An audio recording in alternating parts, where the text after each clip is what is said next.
உங்களுக்கு என்ன மாதிரியான இதை ஏற்படுத்தி தரும் அந்த படம் உங்களுக்கு? சார், நான் முன்னாடியே சொன்ன மாதிரி சாந்தனு பாக்யராஜா அப்படின்னு பார்க்காம தங்கம்ல நடித்த சாந்தனு, ப்ளூ ஸ்டாரில் நடித்த சாந்தனு பார்த்து தான் வந்து உன்னி எனக்கு இந்த வாய்ப்பு கொடுத்தாரு. ஸோ அதுவே எனக்கு ஒரு பெரிய வெற்றியாக நான் பார்க்குறேன். அது ஒரு வெற்றியாக பார்க்குறப்போ கண்டிப்பாக இந்த குமார் கதாபாத்திரத்தில் இது நான் ஆக்சுவலாக ப்ளூ ஸ்டாரோட நான் நிறைய கம்பேர் பண்ணியிருக்கேன். சில இன்டர்வியூஸில் பேசியிருப்பேன். ப்ளூ ஸ்டார் அந்த ராஜேஷ்ங்கிற கதாபாத்திரத்துக்கு எத்தனை கிராஃப்ஸ் இருந்துச்சோ அவ்வளோ ஸ்கோப் இருந்துச்சு எனக்கு பெர்ஃபார்ம் பண்ணுறதுக்கு. பிகாஸ் ஃப்ளாட்டாக ஒரு இமோஷனில் ஒரு கிராஃபில் போகாமல் ஒரு கதாபாத்திரத்துக்கு நிறைய கிராஃப்ஸ் வரப்போ வந்து நம்ம பெர்ஃபார்ம் பண்ணுறதுக்கான ஸ்கோப் இருக்கும், நிறைய இமோஷன்ஸ் காட்ட முடியும்.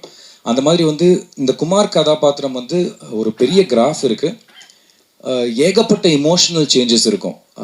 ஃப்ரெண்ட்லியாக இருப்பான், திடீர்னு நெகட்டிவாக இருப்பான், திடீர்னு ஒரு கில்ட் ட்ரிப்குள்ளே போவான், அதுக்கப்புறம் எதையுமே சமாளிக்க முடியாத ஒரு சூழலில் மாட்டிக்கிற மாதிரி ஒரு சுச்சுவேஷனில் இருப்பான்.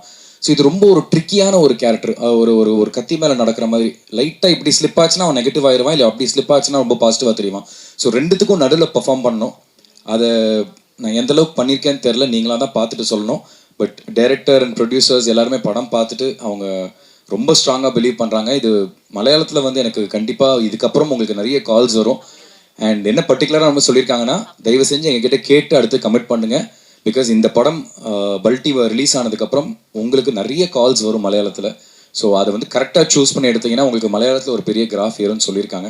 ஸோ நம்மளுக்கு எல்லா சினிமா ஒன்று தாங்க, தமிழ் சினிமா இருக்கட்டும் மலையாள சினிமா, அது ரெண்டுத்திலே நடிக்க மட்டும் தான் நம்ம ஆசைப்பட்டு வரும். நம்மளோட உழைப்பை மட்டும் தான் நம்மளால் போட முடியும். சக்ஸஸ்ங்கிறது அதெல்லாம் தாண்டி. பட் அந்த உழைப்பை நம்ம 100% போட்டுகிட்டே இருந்தோம்னா அதுதான் இன்றைக்கி என்ன 17 வருஷம் கூட்டு வந்திருக்கு. அதை நான் ஸ்ட்ராங்காக நம்புகிறேன். ஸோ கண்டிப்பாக பல்டி முடிஞ்சதுக்கப்புறம் அதோட வரவேற்பு எப்படி இருக்குங்கிறது படம் பார்த்துட்டு நீங்கள் ஆடியன்ஸில் தான் சொல்லணும். பட் கண்டிப்பாக என்னோட உழைப்பு வீண் போகாது அப்படிங்கிறத நம்புகிறேன்.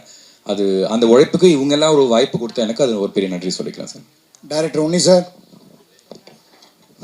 செல்வராகவன் வந்து அவர்கிட்ட கதை சொல்கிறதுக்கே நீங்கள் பயந்தீங்க. இங்கே தான் இருக்கேன். சொல்லுங்கண்ணே. செல்வராகவன்கிட்ட கதை சொல்லவே பயந்தீங்க. ஆமாம். அவர்கிட்ட இப்போ வேலை வாங்கியிருக்கீங்க. அவருடைய கேரக்டர் பேர் என்ன? அவர் என்ன மாதிரி கேரக்டர் நடிச்சிருக்கிறாரு? அவருடைய கேரக்டர் பேர் பொற்தாமரை பைரவன். அவர் வந்து இதில் ஒரு என்ன சொல்கிறது, ஸ்பாயிலர் ஆகக்கூடாது, ஒரு antagonist, one of the antagonist. அதை விட புதுசாக ஒன்று பண்ணியிருக்காரு.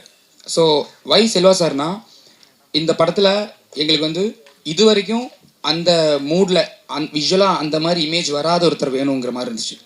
ஸோ அதனால தான் செல்வா சாரை சூஸ் பண்ணோம்.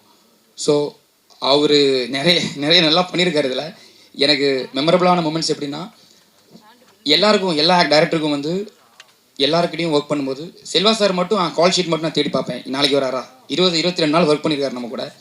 ஸோ என்னென்னா நான் கேட்டிருக்கேன் அவருக்கு, சார் நான் வந்து ஸ்போர்ட் எடிட்டராக